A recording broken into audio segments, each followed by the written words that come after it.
Hey, my name's Chad. On this channel we like to make stuff, and welcome to this January 28th sunny day. That's one more floor joist. I think that's 7 out of 48 that I need for the timber frame building. But that's not why we're here today. Today we are going to be milling the timbers we need for the uprights that are going to hang the tie beams that we received, well, earlier this month. It's been pretty cold here in Virginia, and as you can see, it's super extra muddy right now. This is really the first day that I'm able to get out here and comfortably work besides the mud. Now, under this tarp are the two giant tie beams I received on the last video, really. And these are 24 feet long by 13 and a half or 12 and a half, somewhere around there, 13 inches fat, and I think it was 7.5 inches thick.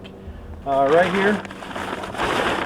So these are the ones I had to buy. These are basically the backbone of the entire building, and those are going to go right in the middle so I can have an open floor space for my shop.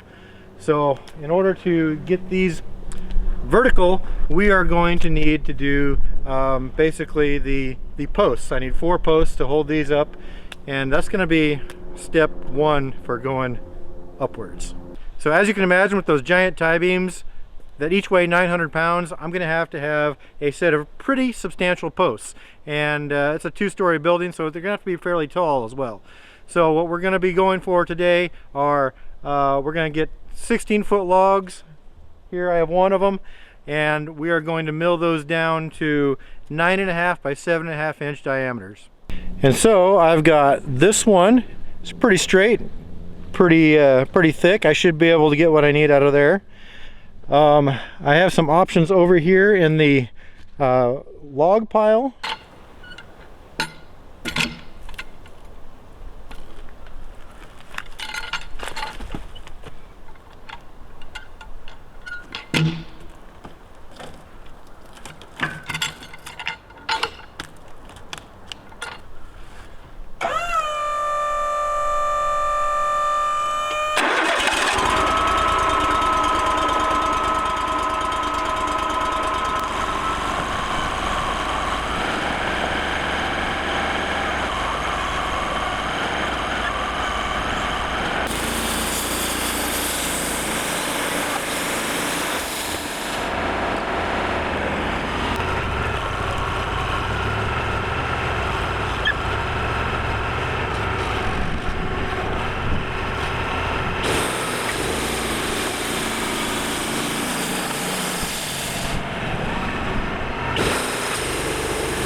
Out of gas.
Well folks, I figured as long as I had the skid steer out, I'd come back here and push some of this brush back, because, well, since we're in the winter time and, you know, once spring starts happening, all the undergrowth comes up, it gets a lot more difficult. So I thought I'd, you know, push this stuff back a little further, and you can see, you know, all the fun I was having in the mud. But I think I ran over a stump or something and broke the bead on this tire. As you can see right through under the rim, or between the rim and the bead. Hopefully that's all I did. Hopefully I didn't puncture it.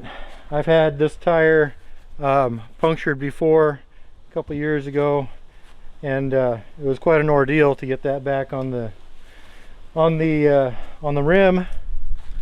But you know, I've got specialty tools now for it, like the impact wrench for these lug nuts, etc. And hopefully it's just a matter of getting the bead to seal and get the tire back on there. So yeah, looks like the skid steer is dead in the water for a little while. I brought it back here to the gravel and you know, make it a little easier to work on. Fortunately, I've still got the LRT, the little red tractor. It can't lift near as heavy as logs, but I can certainly drag them. So if it's not one thing, it's another.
In order to fix this, I need to get the bucket on this. The bucket is over there, and as you can see by the mess here, I couldn't quite get up this little hill, so I'm gonna have to wait for this to dry off so I can limp this thing over to put the bucket on. I need the bucket on here because, you know, the bucket can actually lift the entire thing up. This thing is 9,000 pounds, folks. I don't have a jack that's going to lift 9,000, 4.5 tons at all. So the bucket is there. It needs to go on here in order to be able to lift the thing up and put blocks under it so I can get the tire off. But as you can see, we got the forks on the LRT. The LRT you know, has proven that it can lift these logs fairly well. I think it's right at the end of its capacity, but I can get them moved, no problem. And look at the mud we've stirred up here. This is going to be a mess for a while. And to make matters worse for today's frustrations, I cut this thing to the exact dimension that I needed it, 7.5 by 9.5. I should have cut it to 8 by 10 because I now have no room to run the planer, and well, I can plane it. It's gonna be a little skinny. I can still use it, or I can just use this for something else that's a smaller dimension. I haven't decided yet. I've got a couple logs here to sort through. If I can get 4 good logs that are of the right dimension, then I will not use the one I just cut today. These have potential, however, there is like this one here could work, but it might be getting a little too skinny at the end, and it's got a little bit of a, I call it a dog leg, where it just kind of jogs off to one side. This one might work, and this one might work, and this one I think is just too small. That one's too small for sure. I might have a couple more potentials in the log pile. So this is for tomorrow. As you can see, we're losing our light. There's a nice pink jet stream there. But the sun is down. Hey, thanks for watching, and if you are new to the channel and you want to get caught up to everything that's been going on out here at Shady Acres in just one video, then I suggest you start right here. And if you want to dive in from the beginning and see everything that we've ever done out here, then start right here. Click it and just let it play.